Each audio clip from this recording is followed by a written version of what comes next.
feel for it. And you can always do your own research, and I do say that at certain points today, where I think it's really worth researching more. All right, what are you doing, Jack? I struggle with note-taking. Oh, okay. Right, sure, yeah. I just thought, what's that red light? It's fine. Is that all right with you, Maggie? Yes, it is. I was just wondering what it was. Of course it is. Yeah, of course it is. Yeah. Okay. Right. Now, our first question for British cinema is, what is British cinema? What do you think it is? It's a stupid question, but it's not really. It sounds stupid, but it isn't. So tell me what you think. So can you speak a bit? Films made in Britain as well. Right. It's a start, isn't it? At least somebody says something. Films made in Britain by British directors. Yeah? Any other thoughts? It doesn't have to be made by a British, obviously company. It doesn't have to be done by a British director or even filmed in Britain, because you do get British films that are shot in like Spain or Ukraine. Absolutely, you can. So that is not quite right, but maybe British directors. Lena, what were you thinking? I was just going to follow on like a film that's distributed and produced. If you take your lollipop out, I can actually understand you. Sorry. A film. Where was I? Oh, yeah. A film that was produced and distributed by a British company. That's a bit clearer, isn't it? Okay. Any other thoughts? Any other thoughts? Independent? I'm sure you always thought you knew what British cinema was, but it's not that straightforward. In fact, there is no real, proper and once and for all definition. There isn't.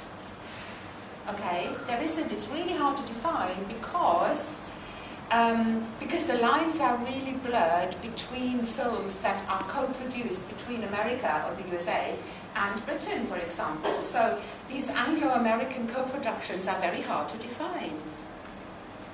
Yeah, and as you know, sometimes American studios make films in Britain because they're cheaper to make, or they get tax relief, or whatever it is. So you've got to look at all those things, don't you? And so it's really difficult to distinguish between those two, and the pure ones, if you like. You know, we have a British director that are made in Britain, you know, British actors, British studio. Those are easier to define. But the others aren't so easy to define. So I think it might be useful to think of a British film as a film that is culturally British. And what do I mean by that, do you think? Again, it's a bit wishy-washy, but what do you think that means? Culturally British. Quite gritty. Ah. I don't know why you think that. Ah. The films that I've watched that are British. Ah. You know, Interesting, it's yeah, okay. straightforward. Mm. That's what we like, isn't it? Ah. Dark humour and stuff like that. I don't know why.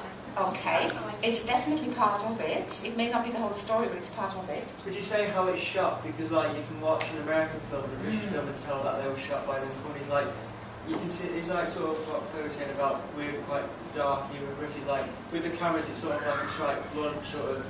I don't know, it's sort of like a crunch sort of camera. It's like the American sort of quite light. Okay, interesting. All right, yeah. Yeah, okay, keep that, hold that thought, hold all those thoughts. They do, Harry Potter's British, is that British? Sorry? Harry Potter's British. Well, exactly. Harry Potter doesn't fit in with British, does it But it's really? one of those. Yeah, but it's one of it. It's still a British film. It depends on how you find British film. Yeah, well, this is it. But nobody has actually been able to define it properly. That's exactly what I'm saying. But you're right, it's a good example. So does it take, I don't know, things that are traditionally British and it needs to sort of weave them into the narrative? And yeah, it's kind of more often, like that, yeah. I mean, culturally British refers more to the content, you know. I mean, also the visual style in a way, but it's more, I think it's more the content. Well, again, you get certain films that show certain backdrops of Britain, like basically any Ken Loach film. It's very British because it makes Britain look like the worst place to live. Even if he's made it in Spain, yeah. Yeah. Exactly. Yeah. Yes, you do. Yes, you do. But we do need a kind of definition, I think, don't we? But there is no better one, really. There are these borderline cases, the blurred lines, you know, there are very clear ones, but others that are not so clear. So we have to think of something like culturally British. Does it refer to British history? Does it mean something to Brits? Yeah? So when a Brit watches this film and says immediately, yeah, this is a British film, that would be culturally British. Yeah? It's not a good definition, but that's all we've got. Okay? So that's quite important. We also have already seen one, haven't we? The Rescued by Rover, remember my favourite film? We've seen that, and of course that was a British film.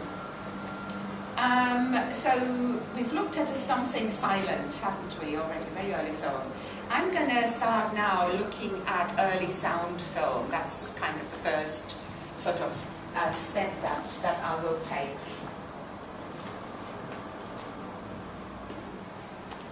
How do I? Okay, we've got it, haven't we? Yes. So we go for the early sound film, and in early sound times, as it were, the 30s, it was Hitchcock that was most prominent, and this was of course before he went to Hollywood. So, but he was the most prominent filmmaker really in Britain. And I've just listed some important films from that time.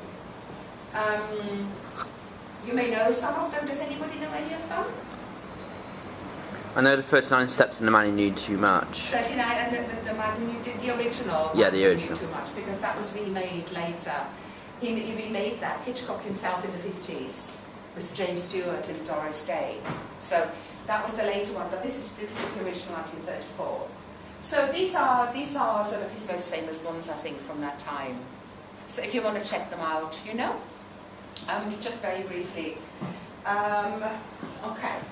So this was early sound in Hitchcock. Okay, I'm really rushing through this because we've got so much to do. We want to watch quite a few clips as well.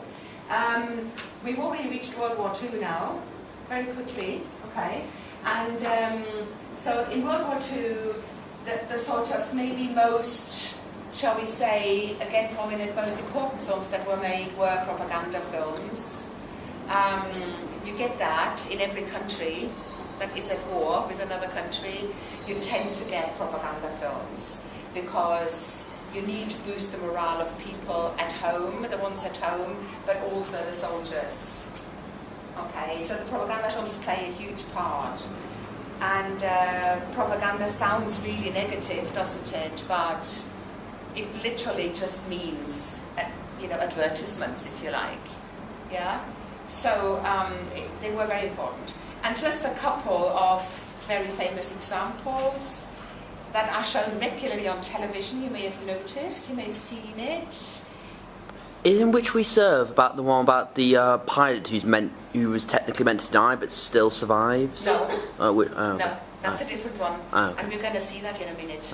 So you guessed very well what we're going to do, but that wasn't the propaganda. But it kind of was, but we'll get to that in a minute. Anyway, so this is during the war when they were made. Yeah, you can see that. I mean, both of these were made in 1942. They're just two examples. There were plenty of them. But these are the two you can most likely catch on television. On Film 4, on More 4, you tend to get them. Okay, regularly. Whenever I look, I see one of them. Yeah. Oh, Serve. Sorry. Typo. Nobody noticed. In Which We Serve. I'm sorry. Okay, and many others, as I said. We're not going to watch any of those. You can always catch those quite easily. The one that we're going to look at, the first one we're going to look at is one that was made in 1945.